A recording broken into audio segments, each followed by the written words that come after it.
Okay. Are we on? Yeah. Okay, folks, we're going to go ahead and get started with the House Retirement Committee. Chairman Tarvin, could you lead us in a word? What's your number? Lucky, Lucky 13. Go ahead, sir. thank you. Father, we thank you for the many blessings of life, and we pray that you would watch over us, lead, guide, and direct in all that we do, that our decision will be made for the best of the citizens of Georgia. In Christ's name I pray, amen. Amen. Thank you for that. Okay. I appreciate everybody's flexibility. I've had some conflicting schedules. I know the senators, I'm glad to have them here. It's just a busy time of year right now. So I very much appreciate everybody being here on time so we can start quickly with a quorum. With that, Chairman Albers, I think your mic is on. Go ahead, sir. Thank you, Mr. Chairman, and members of the committee. I appreciate the opportunity to present for you today. Just wrapped up, Chairman Robertson and I, a bunch of good House bills out of the Public Safety Committee. We're just honored to pass along for y'all. Do they have anything to do with the hands-free law, Mr. Chairman? We had one that came through that I retract the two people in question. this room summarily voted down, but thank you. Senate Bill 84 is a great bill. And let me just take a moment as a firefighter and EMT, and behind me, my colleague who served in law enforcement for his entire career. We know that there are four legs to the public safety or first responder stool. Most of us automatically think of law enforcement, fire, and EMS, and we forget that fourth most critical portion, which are our 911 dispatchers. 911 dispatching is considered to be one of the most stressful jobs in the entire world right now. Unfortunately, due to that high amount of stress, we've had a lot of job losses there. We've also seen people take their own lives over what they have to deal with on a regular basis. These are heroes in their own right. We've actually passed some legislation to help to encourage them to have continuing education credits. We've worked with our friends at GIPSTIC as well as Standards and Training to offer additional training for folks. We also want to have a career path. As an example, someone might start out and they might not be able to pass either the physical or the traditional test to be a firefighter, an EMT, or a law enforcement officer. And they might start as a dispatcher and really get we call it the public safety bug, and then be able to work on and be able to pass those and move into a new career. Likewise, we have folks in our existing public safety professionals who, for a variety of reasons, cannot perform those tasks anymore. But we don't want to lose that experience where they can go into one of our dispatch centers and really continue to serve their community in doing what that they love to do. So this allows our 911 dispatchers to have access to the POAB, which is the Police Officer Annuity Benefit Fund. There is no additional cost to the state for this. We're using some of the concurrent 911 fees that we have today. You have a fiscal note in front of you. It actually makes the fund more positive than even before it starts. Homer Bryson, which most all of us know from his storied career at the state in numerous positions, who represents BOB, is unfortunately traveling today, but they fully endorse this bill. And it really, I think, just shows the desire of this General Assembly and certainly Governor Brian Kemp for wanting to support all of those who are serving us on the front lines of our community. With this in mind, the one difference as well is we are going to have those folks that join this fund. They'll join new that day, right? They won't have any prior credit service. They'll start from the day they join the fund. Is they will now keep up with what's called continuing education credits, just as we do for police, fire, and EMS today. And one of the bills that we passed, in fact, Representative Ginny Earhart was the sponsor of it, was for telephone CPR and things of that nature. As you can imagine, when you call 911, you are usually in a very difficult point of your life. And that 911 operator might be walking through you how to do CPR, how to control severe bleeding because of an accident or a gunshot. They could be walking you through how to take you and your family to safety out of a burning building or in a traumatic situation.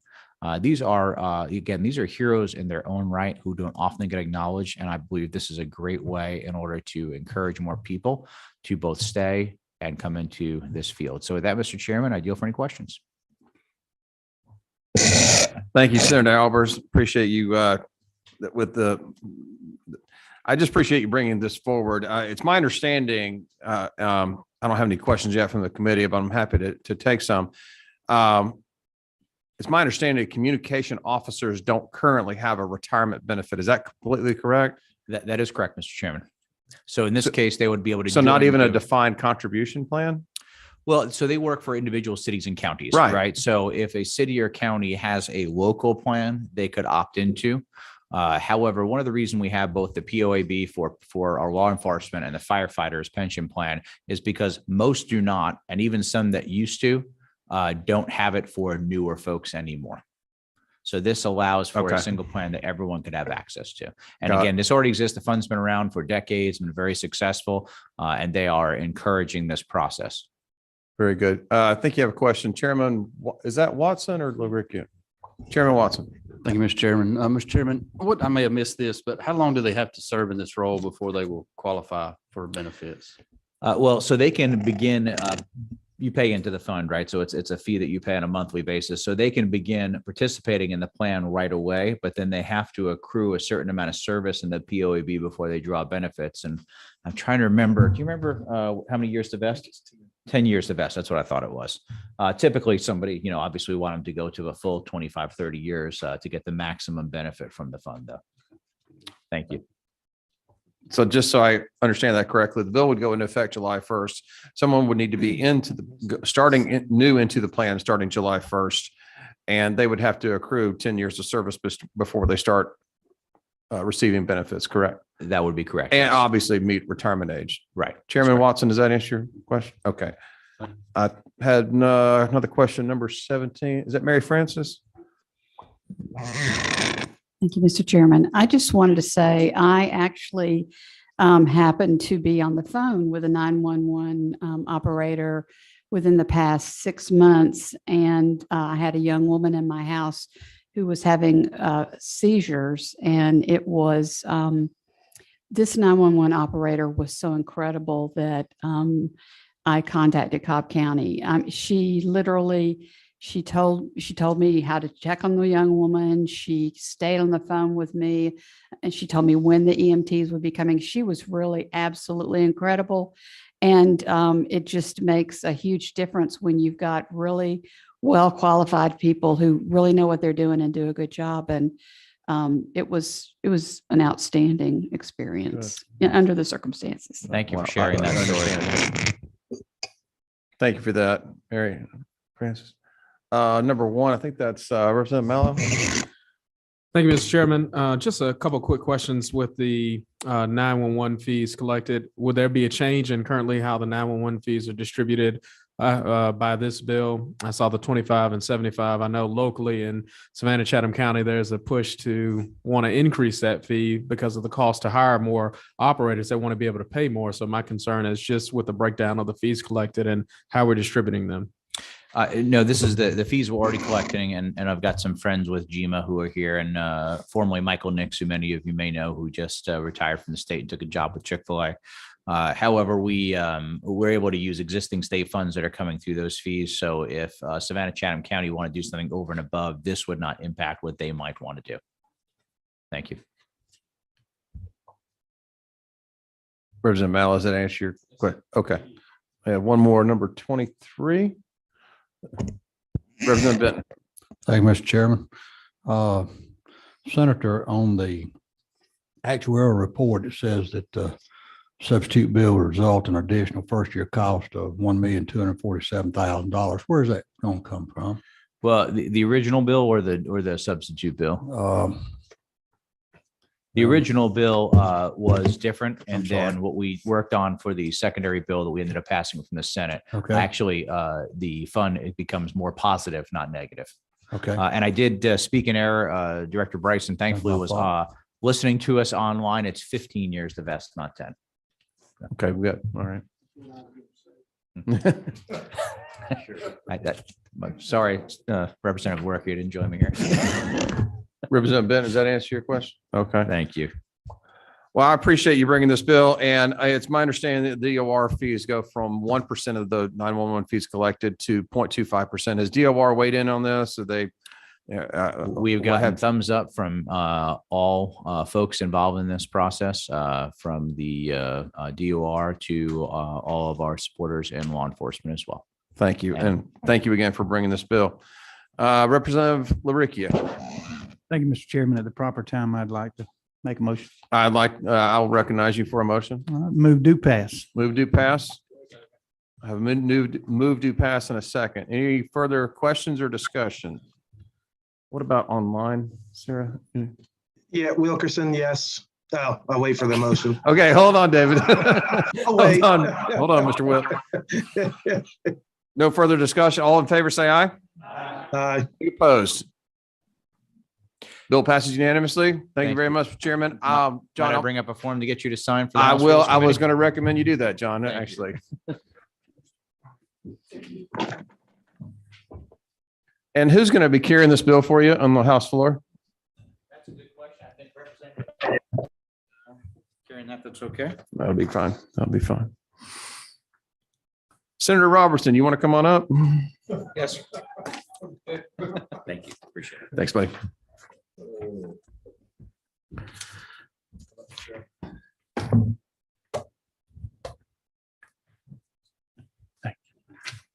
Senator, I want you to know that you were here before Chairman Albers, but he kind of edged in front of you to get his bill heard first. I don't know how he did that, but he's a pretty good politician. I tell you Well, that. and I don't know if it's necessarily the political side or the firefighter side.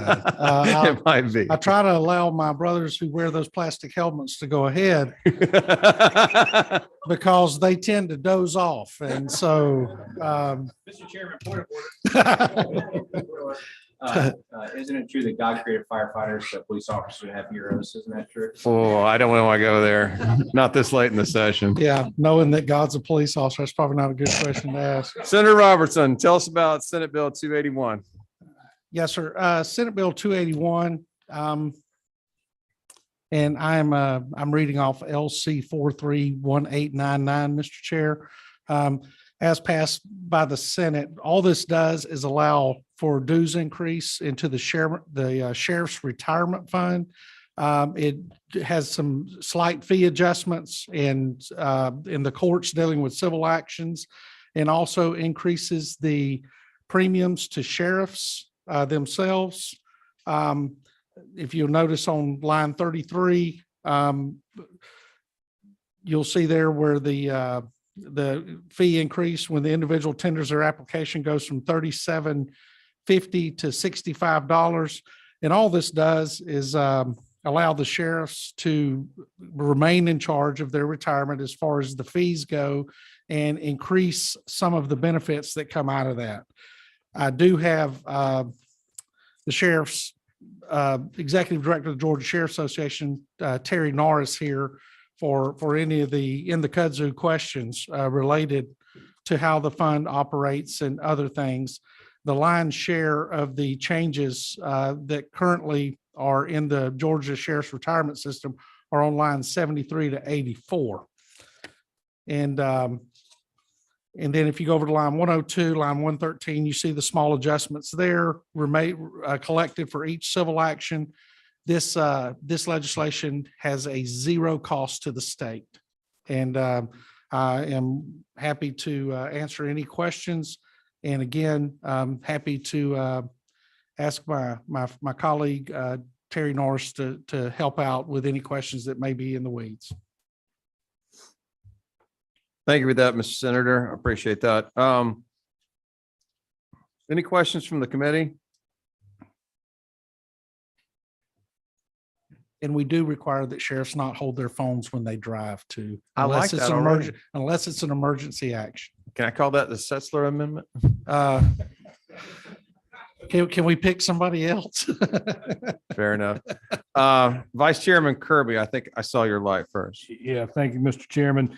The fiscal note has $195,000 first year cost. You say it costs nothing. Now, if I understand this right, on actuary data, they've got to use what actual, and that's, since they're doing something that would project a cost, they can't already figure that in. Is that correct? Why that's really not something of a concern? I see you looking over my shoulder at the subject matter expert, and I do believe you're correct. Yes, sir, Mr. Vice Chair. Thank Thank you for that. Mr. Witt, before I get to you, our colleague, Mary Francis, Representative Williams. Thank you, Mr. Chairman. So, Senator, my question is about, on the first page of the yellow document, it says, this bill would increase the fees paid to the fund for civil filings. So, does that mean that people, who are going, are consumers going to be paying these fees, and for what kind of proceedings would they, looks like it'd be going from $1 to $5. For which kind of proceedings would they be paying this increase in fees? Well, ma'am, when most civil actions are filed within the courthouse, they're done in the municipal court clerk's office and the other clerk's office based on anything, whether it's a small claim or whether it may be some civil action where they're trying to recover property or this, and those fees are paid by the individual who comes in and files. The responsibility of the sheriff when these paperwork is filed is, once the paperwork is filed, it's sent down to the sheriff's office, and it is the responsibility of the sheriff to provide the manpower and resources to go out and serve that civil document for the process. So basically what they did when they started looking at areas to offset any costs to managing the retirement system, they looked at those individual tasks that are the sole responsibility of the sheriff of the county. And this, what we have found is that many of our fees have not kept up to the costs of going out and doing it. And so these slight adjustments of the 1 to 5, this $4 increase on the civil actions was looked at as one of those places that would be easiest to adjust and have zero impact on the county and zero impact on the state. And just another service that is required that the sheriff provide for the citizens of the county where they're elected. Okay, certainly, but it is an impact to the citizen. To the individual filing the civil action, yes, ma'am. And further question. So when was the last time the fee was increased or looked at? Could have been much lower than $1, could it have? Okay, all right, thank you very much. Thank you for that. Wilkerson, Chip, you gonna pass? Okay. Any other questions from the committee? Okay, we don't have a sign-up sheet, but Terry, do you mind, just, if you don't mind speaking in regard to the bill? Yes, Mr. Chairman, members of the committee. I know most of you. I'm Terry Norris. I'm Executive Director of the Sheriff's Association, but also one of my other 3 hats is I'm Secretary Treasurer of the Sheriff's Retirement Fund of Georgia. This bill does a couple of things, as the Chairman Robertson said. It increases the cost to the individual sheriff to pay the the membership dues monthly. It increases the amount sheriffs have to pay to buy back previous service. It increases from 1 to 5 on civil papers. And it increases, in the end, the only increase in benefit to the sheriffs is an increase in the death benefit. It goes from $15,000 to $35,000. And in fact, that $35,000 number arose out of this committee several years ago. That's how that number arose. So the fund is, there's no state funds involved. It's a fund that's been managed by the Sheriff's Retirement Fund Board since 1984. They've been very fiscally conservative. They've watched the investments. This will help sustain the fund on the annual payout so that we can try to stay out of that corpus. So I appreciate your favorable consideration of this bill. Helps families of sheriffs. Thank you, Terry. Appreciate that very much. Number 23. Representative Benton. Thank you, Mr. Chairman. I have a question about the cost and how y'all are going to pay for the additional cost where you're charging $2 of each fee collected prior to all adjudication of guilt for purpose of pretrial diversion. And then you're paying an increase of $1 per civil case and $5 per civil case for Superior Court in any court in the state. So in other words, we're adding more to the fine that these people have in order to pay for retirement. You're increasing the fees on the service of papers.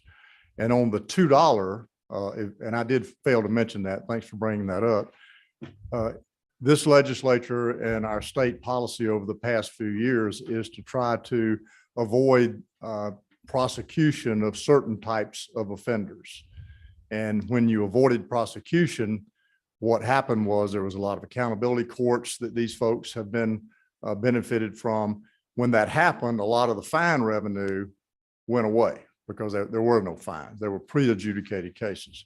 So several years ago, this legislature passed similar provision for the Peace Officer Annuity and Benefit Fund to add $5 because of the lack of fine revenue that went with those pre-adjudicated cases. That $5 went into the POAB fund. In this case, the sheriffs have asked for $2, a similar type of arrangement, that $2 on those pre-adjudicated cases go to the sheriff's retirement fund. The sheriffs are still handling all these cases in accountability courts. And it was just another way to help sustain the fund. In addition, I mentioned the increase in dues and the increase in buyback for sheriffs to buy up to eight years, 4 in military, 4 in law enforcement. So the sheriffs felt that if we were asking for these other increases, then certainly they ought to have a little bit more skin in the game to ante up some more funds. Follow up, Mr. Chairman. Yes, go ahead, please. Seems like that we just passed a bill in the House that increased the sheriff's pay a little bit for manning these courts. Yes, sir. Thank you for that. Uh, We appreciate that. Well, and this retirement doesn't include deputies. This is just This, the elected high sheriff. sheriff. Yes, sir. Just the elected sheriff. Okay.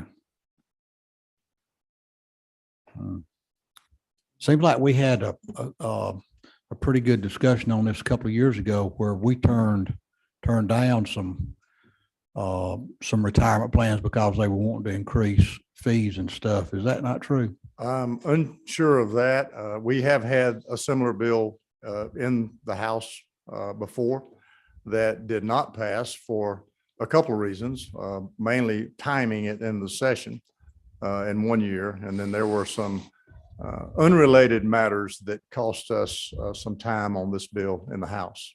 But Okay. I do not recall precisely what you're speaking of there. Thank you, Mr. Chair. Thank you.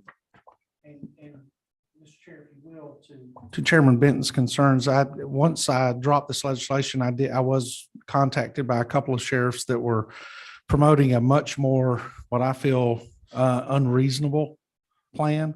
And because of the issues you just mentioned, I reminded them of that, I can understand something that's very close to what their responsibilities are. The issue that y'all passed over here in the House that I think increases the sheriff's pay, it adds an additional court. And I think the overall benefit is a couple of $100 a month. I believe overall in salary. And then looking at these are much more, I think it was $4,200 annually, I think was the number. And what some of these others, and there weren't many, we're looking for were much more far reaching than this simple adjustment here that Terry was speaking of. Okay, to Senator Robertson, we have one more question. Yes, sir. Chairman Tarvin.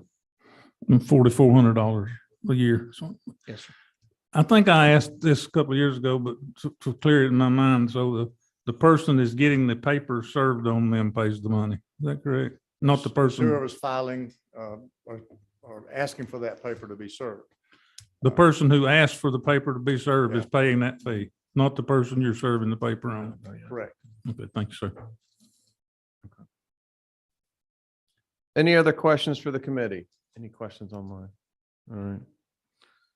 Well, thank you for bringing this bill, Senator.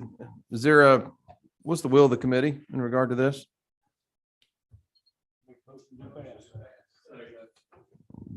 That's took care of that. Any other further discussion? All in favor, say aye. Any opposed? Did Bonnie vote? Okay, very good. Passed unanimously. Terry, thank you for being here. Senator Robertson, thank you for being here as well. Who's going to carry this bill for you on the House floor? Mr. Chairman, Mr. Norris encouraged me to ask the chair of retirement if he would be interested in. Did carrying he this do that legislation. really? Yes, sir, he did. I'm sure he did. I do not lie under oath or out from under oath. I tell the truth. He did ask that. Fair enough. All right. Thank you very much. With no other business, we are adjourned. Thank you very much, Thank you everybody. very much.